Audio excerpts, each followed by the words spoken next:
You treat the pain, but not the source. Most back pain after 40 doesn't start in the back, it starts in the hips. And that's why it keeps coming back.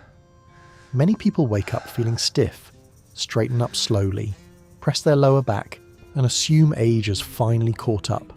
So they stretch the back, massage the back, even strengthen the back. Yet weeks later, nothing really changes, because the spine is often the victim, not the criminal. After 40, the body doesn't fail suddenly. It adapts, quietly, patiently, over years. You sit more, you rotate less, you stop squatting without noticing, your steps become shorter, your hips stop moving the way they were designed to. But life continues normally, so the brain assumes everything is fine. Until one day, the lower back starts working for joints that stopped doing their job. The hips are built to absorb force, transfer weight, and guide movement. When they stiffen, that force has to go somewhere. It goes to the spine. The back muscles tighten, not because they are weak, but because they are protecting you. Pain, in this case, is not damage, it is a warning signal. And treating the warning without fixing the cause is why relief never lasts. This is why many people say, I rested, I stretched, I even exercised, but the pain always returns. They were working on the location of the pain, not the origin of the problem. In this video, you'll start seeing back pain differently. Not as something broken, but as something overloaded. Because once you understand where the pressure truly begins, you stop fighting your body and start helping it. To understand why the hips matter so much, you have to think about how the body was designed to move. Your spine is not built for large motion, it is built for stability. Your hips are built for motion.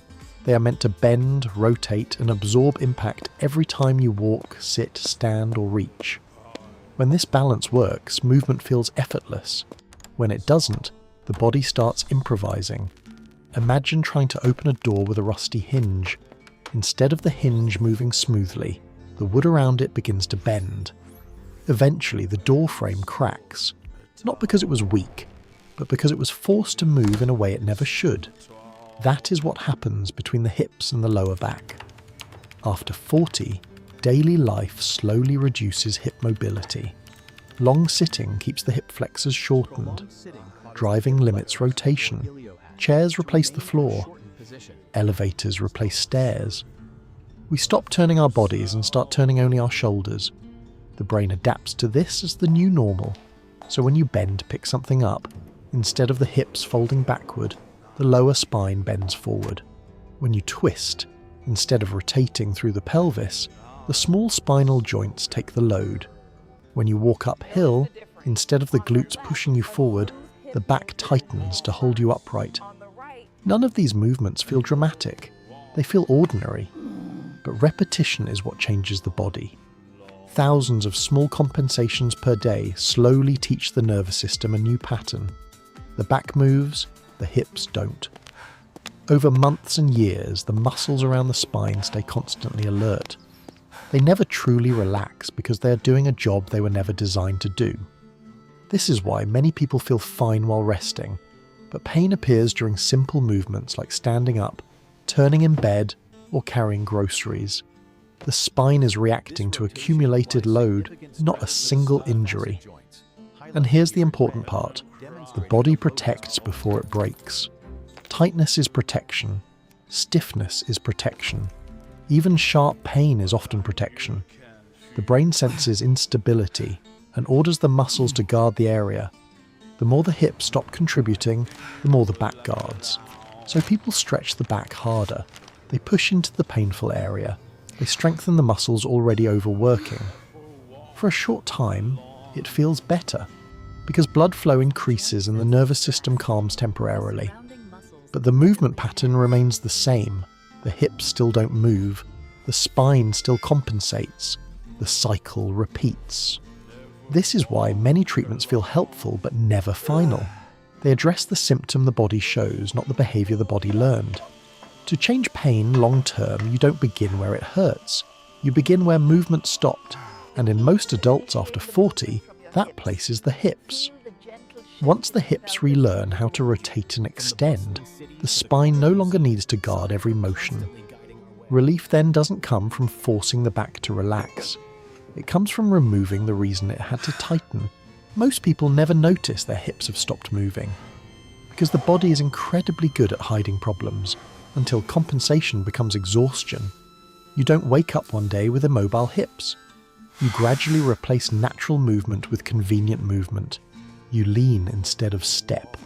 You bend your spine instead of hinging your hips. You reach with your shoulders instead of turning your pelvis. Nothing feels wrong while doing it, but certain moments quietly reveal the truth. For example, when you stand up after sitting for a long time, you don't rise smoothly anymore. You pause first.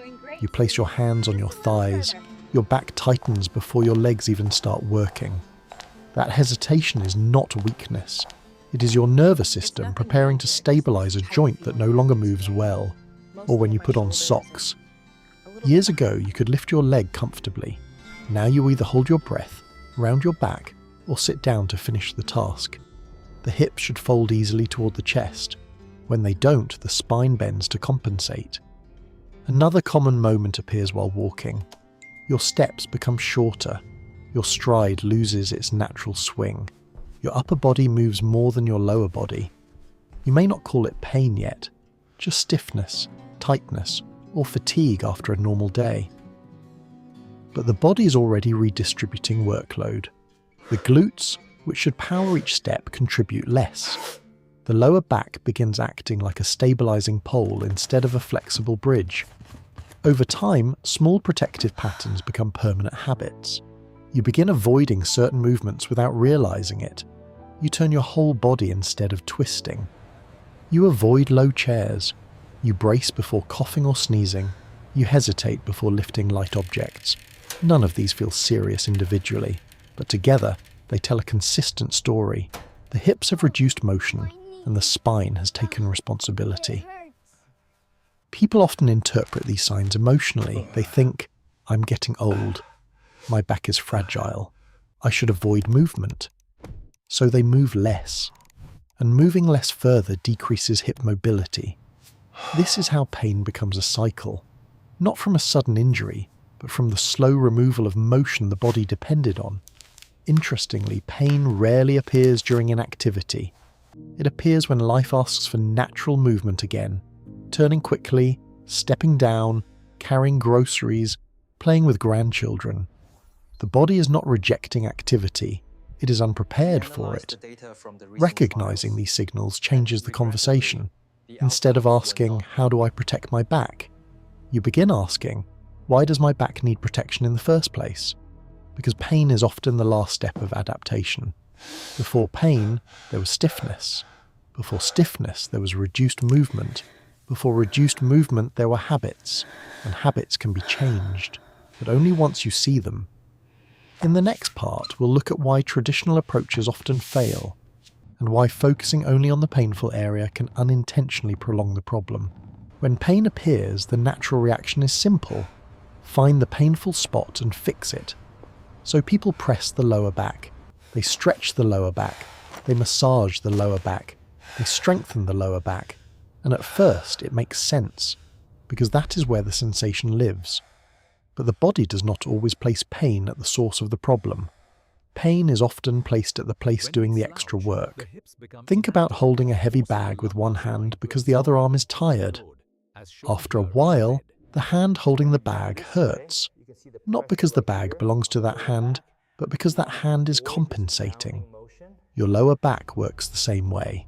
It becomes the area that absorbs movement when the hip stops sharing the load.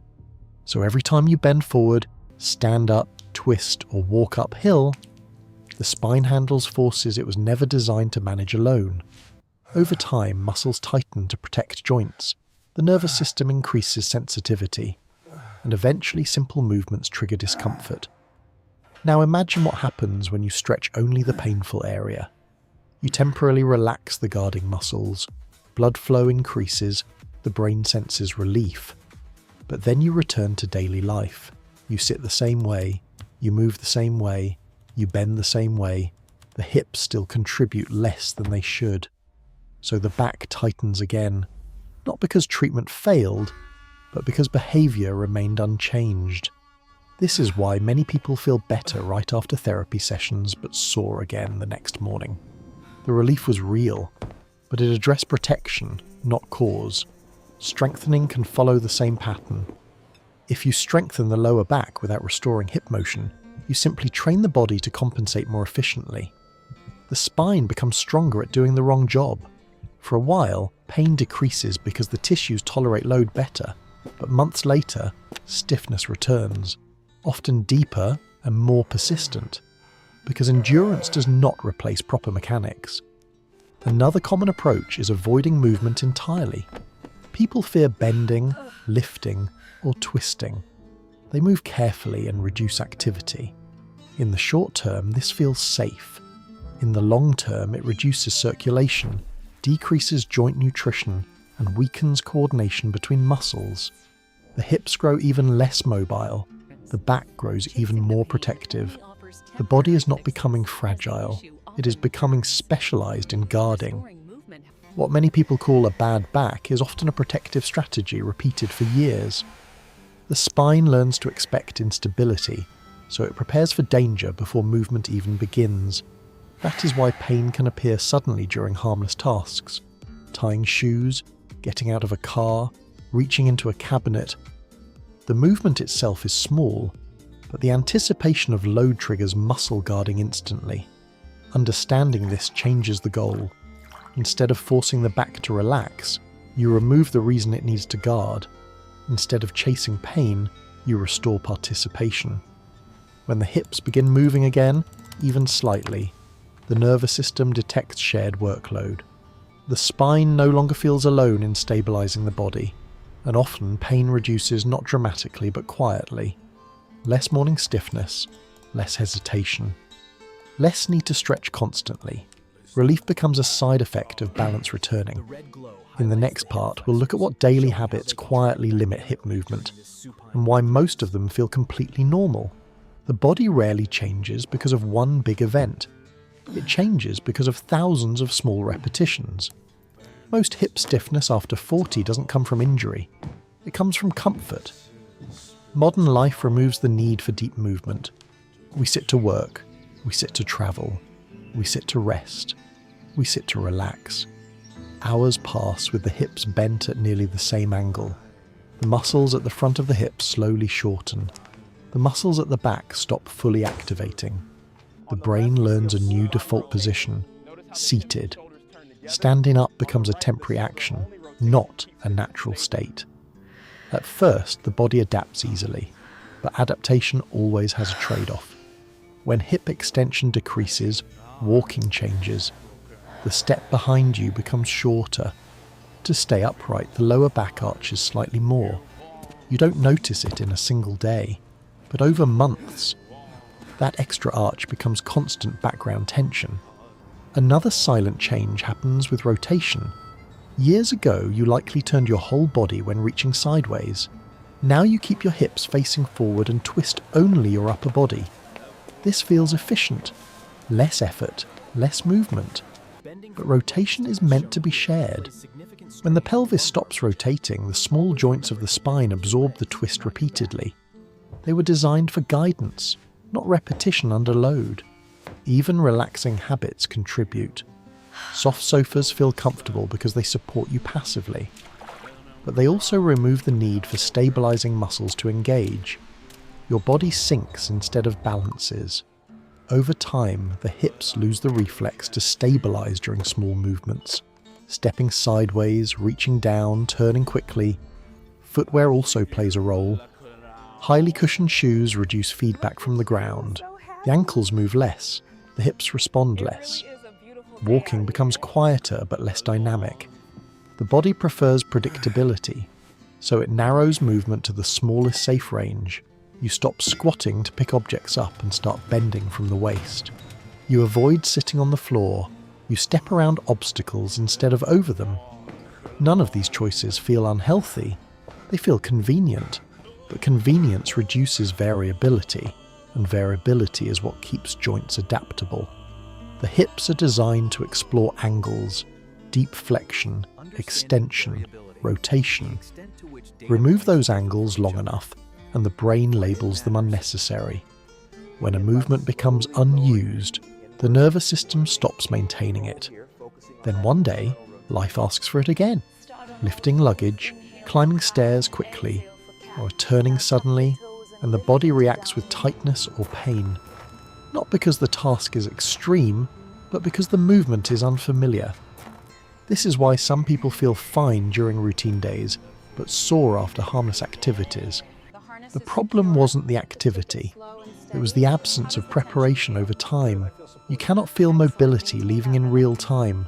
You only feel its absence when needed. Recognizing these habits is not about avoiding comfort. It's about restoring variety. Because the body doesn't need intense exercise to stay capable. It needs regular reminders that movement still exists. In the next part, we'll look at simple ways to reintroduce motion safely, not as workouts, but as part of normal daily life. Restoring hip movement does not begin with intense exercise. It begins with permission to move differently. Many people think recovery requires long workouts, stretching routines, or complicated programs. But the body relearns best through frequency, not force. Small motions, repeated often, are more powerful than rare effort. The goal is not to fix the body. The goal is to remind it. The nervous system keeps movements it experiences regularly and removes those it doesn't. So instead of adding a new training session, you start by changing how ordinary actions are performed. The first moment is standing up from a chair. Most people lean forward with their back rounded and push with their hands. Instead, pause briefly before rising. Place your feet slightly under you. Let your hips move backward and then forward as you stand. The motion should feel like unfolding, not lifting. This single change teaches the hips to share the work again. Another opportunity appears while picking objects from the floor. Rather than bending only through the spine, allow your hips to fold. Push them gently behind you while keeping your chest relaxed. You don't need to go low, only different. At first, the movement feels unfamiliar. That unfamiliarity is the signal new coordination is being rebuilt. Walking also becomes practice. During normal walking, let one step move slightly behind your body instead of always forward. A longer step behind encourages hip extension without effort. No stretching session required, just a different stride. Turning is another overlooked exercise. When changing direction, allow your pelvis to rotate with your shoulders. Avoid moving only the upper body. Even small rotations restore communication between joints that stopped working together. Sitting can change recovery as well. Every 20 to 30 minutes, shift position intentionally.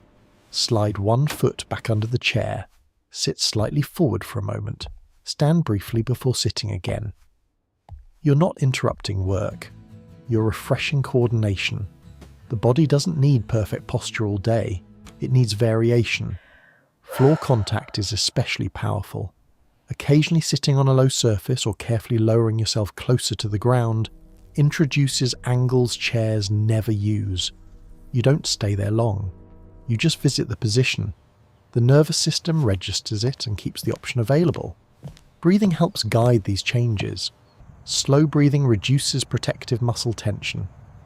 When muscles feel safe, they allow motion. Exhale gently while bending or turning. Movements become smoother without forcing range. What matters is consistency. 2 minutes, many times per day, outweighs one long corrective session once a week. The body trusts what happens often. Within weeks, small signs appear. Standing feels lighter. Walking feels quieter. The urge to stretch constantly decreases, not because the back was treated directly, but because it no longer needs to guard every motion. Recovery in this sense is not dramatic. It is the gradual return of options. In the next part, we'll see how strengthening fits into this process, and why strength only works after movement returns. Once movement begins to return, many people ask the same question. Should I strengthen my back now? The answer is yes, but not in the way most people expect. Strength is helpful only when it supports natural motion. If it replaces motion, it becomes another form of compensation. Earlier, the body tightened the lower back to protect instability. If we immediately train that same area to become stronger without restoring coordination, we teach it to guard more efficiently. This often explains why some exercise programs feel good at first, but eventually recreate the same discomfort. The muscles improved, but the pattern did not. True strengthening begins with sharing work across joints. The hips are designed to generate force. The core is designed to transfer force. The spine is designed to guide force. When these roles overlap correctly, effort spreads evenly, and no single area becomes overloaded. So instead of isolating the lower back, strengthening starts with movements that involve the hips first. One simple example is controlled sit-to-stand repetitions. Not fast, not forced. You sit down slowly, allowing the hips to move backward. You stand up by pressing through the feet and letting the hips extend. The back remains quiet, not rigid, just participating. This teaches the brain that power can come from larger muscles again. Another useful movement is stepping. Stepping onto a low platform or stair encourages the hips to push the body upward. If done slowly, the nervous system relearns balance between effort and stability. The lower back doesn't need to brace as strongly because support comes from below. Then comes carrying. Holding light weight while walking naturally activates coordination between hips and torso. The body organises itself automatically when movement stays calm and rhythmic. The goal is not intensity. The goal is distribution. Many people mistakenly chase fatigue as proof of progress. But fatigue in one area often means load is not shared. Instead, you look for smoothness. Breathing stays steady. Neck remains relaxed. No sudden tightening in the lower back. When motion is smooth, strength is developing in the correct pattern. Over time, exercises can become more challenging. Deeper sitting, higher steps, longer walks. But challenge always follows control. If the back begins tightening first, the body is returning to its old strategy. You pause, reduce the effort, and restore coordination again. This approach may feel slower than traditional strengthening. However, it produces a different outcome. Instead of training the body to tolerate compensation, you train it to avoid needing compensation. And the difference appears not only during exercise, but during daily life. You carry groceries without preparing mentally first. You turn in bed without stiffness. You climb stairs without the back tightening afterward. Strength becomes invisible. You stop noticing effort because effort is balanced. Many people describe this stage not as becoming stronger, but as feeling normal again. That is the sign coordination and strength have merged. Importantly, the back is still involved. It stabilizes gently and continuously, but it is no longer the leader of movement. It is a participant. The hips initiate. The torso transfers. The spine guides. When roles return to their natural order, protection decreases automatically. Pain fades as a consequence, not target. And this explains why aggressive strengthening early on can delay recovery, while gradual strengthening later can complete it, because the body does not resist strength, it resists imbalance. In the next part, we'll talk about how to maintain these changes long term, so improvement doesn't disappear after a few weeks. Improvement often feels encouraging at first. You move more comfortably, you wake up with less stiffness, you notice you're not thinking about your back as often, and then life becomes busy again. Work demands attention, schedules tighten, old habits quietly return. This is where many people lose progress, not because recovery failed, but because the body always adapts to what is repeated most. The goal is not to maintain a perfect routine, it is to maintain regular reminders. Your body doesn't need daily workouts to stay functional. It needs frequent signals that movement still matters. Think of mobility like language. If you stop speaking it completely, fluency fades. If you speak it briefly every day, it stays natural. So instead of planning long sessions, attach small movements to existing moments. When waiting for water to boil, shift weight side to side. When brushing your teeth, stand on both feet evenly and gently rotate your hips. When picking something up, pause half a second and hinge instead of bending. None of these require motivation. They require awareness. Another important principle is variability. Repeating one single exercise perfectly is less helpful than moving in many slightly different ways. Sit in different chairs, walk on different surfaces, turn in different directions. The joints stay adaptable when they experience variety. Pain often returns when life becomes predictable again. Same chair, same posture, same path, same movements. Predictability feels efficient but reduces resilience. Your body becomes good at one pattern and sensitive to all others. Rest also changes meaning. Rest is not the absence of motion. Rest is the absence of strain. Gentle movement often restores more than complete stillness. A short walk after sitting long hours calms the back more than remaining seated carefully. Because the spine receives circulation and the hips resume participation. Sleep posture matters less than how you move during the day. Many people search endlessly for the perfect mattress or pillow, but tissues adapt primarily to waking behaviour. 8 hours of sleep cannot undo 16 hours of repeated movement patterns. Consistency during the day protects comfort at night. Another useful habit is checking tension, not posture. Perfect posture cannot be held forever, but unnecessary tension can be released often. Several times a day, notice your lower back. If it feels braced while you're doing something simple, allow a small movement, shift, rotate, step, and let the muscles soften. You're teaching the nervous system that stability does not require constant guarding. Over time, this becomes automatic. The body prefers efficiency. Once it trusts shared workload again, it keeps it. Relapse usually happens when fear replaces movement. After a painful episode, people freeze their motion, trying to avoid triggering it again. But stillness increases sensitivity. Gradual return to varied motion restores confidence. Long-term comfort is not created by protecting the back from life. It is created by preparing the body for life's normal demands. When movement stays familiar, pain loses its reason to appear. In the final part, we'll bring everything together and understand what your back pain has actually been trying to tell you. By now you may see your back pain differently, not as a damaged part of your body, but as a message about how work has been distributed. For a long time, the back carried responsibility alone, not because it was weak, but because other areas slowly stopped participating. The body didn't suddenly fail after 40. It adapted, patiently and consistently, to the patterns repeated every day.